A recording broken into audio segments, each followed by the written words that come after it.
मादी बाली चाहिँ व्यवस्था गरिदिनु पर्छ है। मादी बाली चाहिँ मादी बाली जसको बुढी मादी बाली चाहिँ बुढाले छाता उडाउँछ। त्यही हो रातैभरि एउटा कन्टेन्ट त्यही हो। पछि मैले एउटा मान्छे हाल्नु भन्दा चाहिँ यार अहिले बुद्धि आयो यो भएन कपी लिएर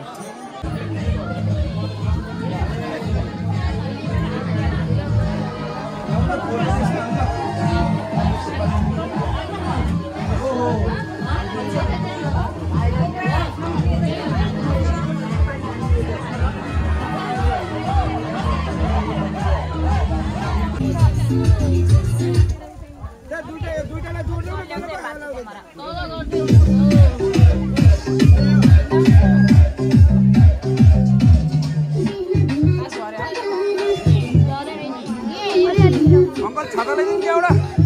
छाता ल्याइदियो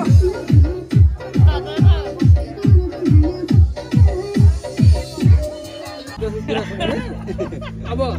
बाटामा गएपछि हडे सामान नहालिकन अलि अड्कलेर हालेर आएर बाटा आएर फोन गरेर बुढा तिमीले झारिदिनु पर्ने होइन मलाई भन्यो भने त गाह्रो हुन्छ भने मैले फोन गरेँ अब डरले सामान झारेको न त झार्दै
पापी हुनेछन् अधर्मी हुनेछन्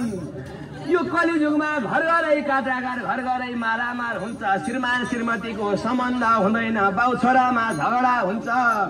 दाजुभाइमा नाता तोडिन्छ यो कलियुग पापी युग हो फेरि यो कलियुगमा धर्म गर्न साह्रै सहिलो छ सत्य युगमा कयौं तीर्थ गर्यो द्वापर युगमा कयौं दान गर्यो कयौं व्रत गर्यो तैपनि धर्मको फल मिल्दैन भगवान कृष्णले भन्नुभएको छ कलियुग यस्तो कीर्तनम कलियुगमा सबैभन्दा ठुलो नारायण राम राम राम राम हरि कीर्तन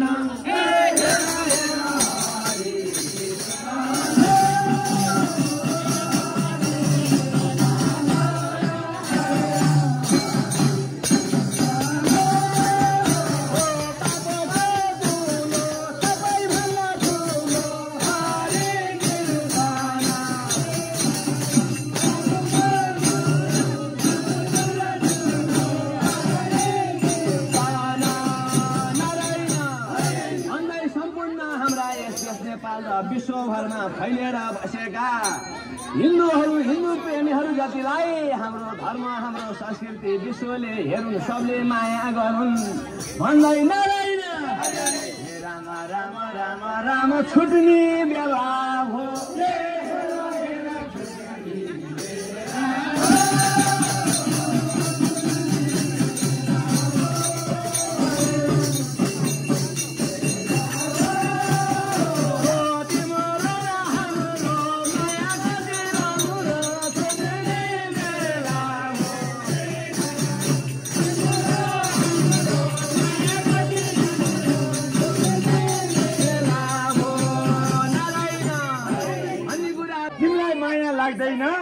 अनि तब घम्काउँदा नमानेपछि त नारायण गर्छन् पुकारा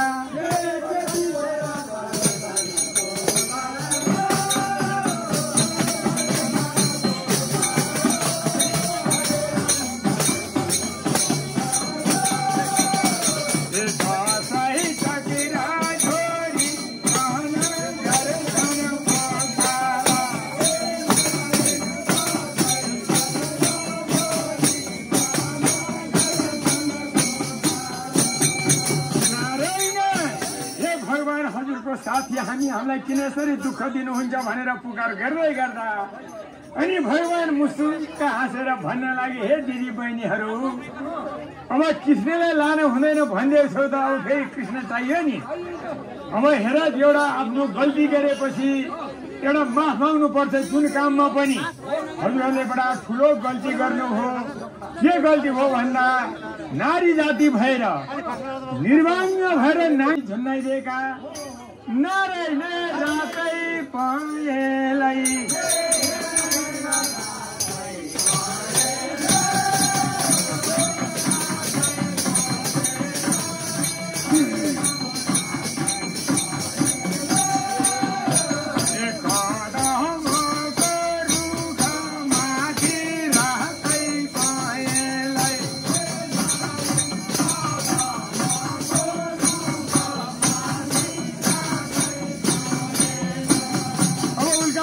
परेन अनि भेडाको पतन जस्तो गुरुरु गएर यमुनाजीमा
सुभाष बगाले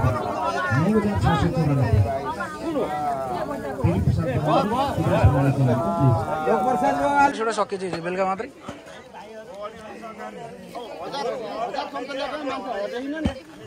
हिजो कप 1200 सक्यो बेलुका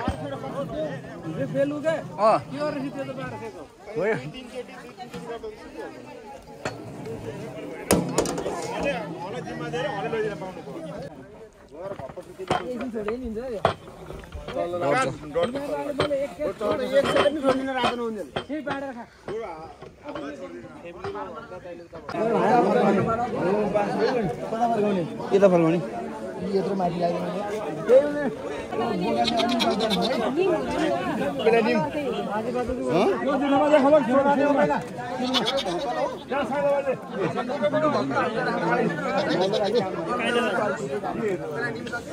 ल जहमलले चाहिँ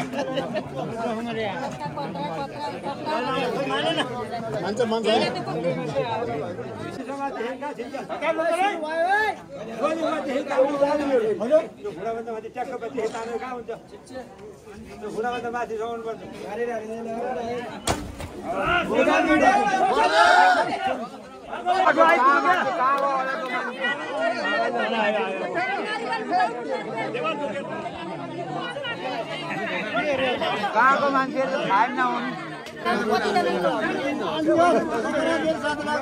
सबैले बाँड्नुहुन्छ नि त्यो पुसले पनि मारी गाडी त्यो